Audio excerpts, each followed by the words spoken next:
Internet and phone services in the Gaza Strip have ceased functioning due to an escalation in Israeli airstrikes on Friday night. This has severely isolated the 2.3 million people in Gaza from the outside world and each other.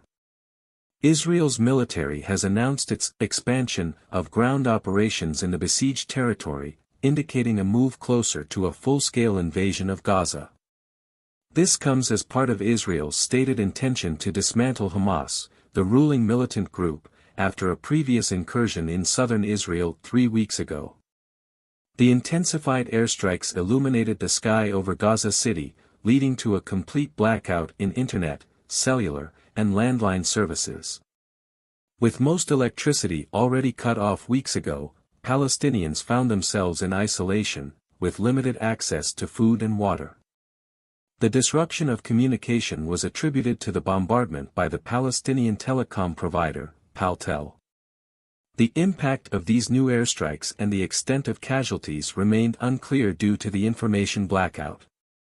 The Red Crescent reported difficulties in reaching medical teams and the inability of residents to call for ambulances, making it challenging to respond to those injured in the strikes.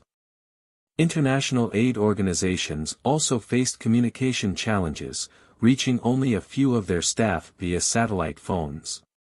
Families outside Gaza were left in distress as their communication with loved ones inside Gaza abruptly ceased, and calls were no longer going through.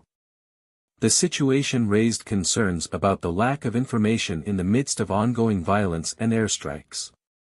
The Israeli military's statement confirmed its ground forces were intensifying their activities in Gaza and acting forcefully to achieve their objectives.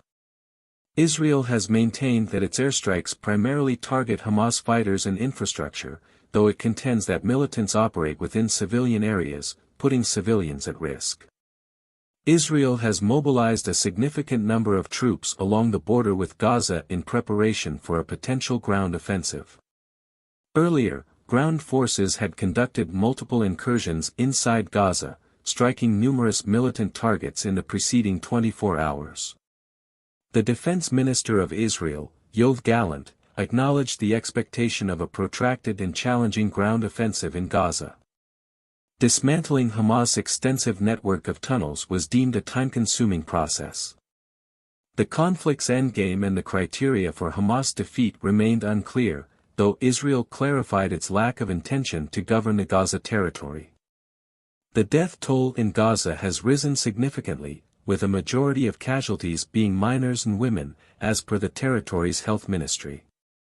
An ongoing blockade has caused shortages in essential supplies, and the UN raised concerns about the sustainability of its aid operations due to dwindling fuel resources.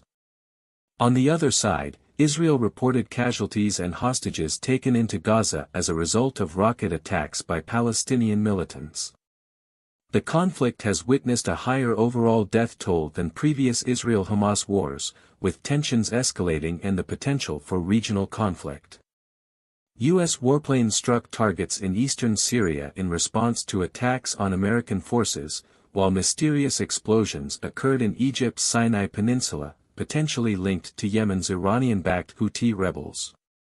A ground invasion is expected to result in even more casualties as Israeli forces and Hamas engage in densely populated areas.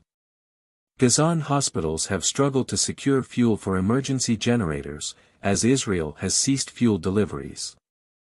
The situation remains complex, with various challenges and potential consequences for the people of Gaza, Israel, and the broader region.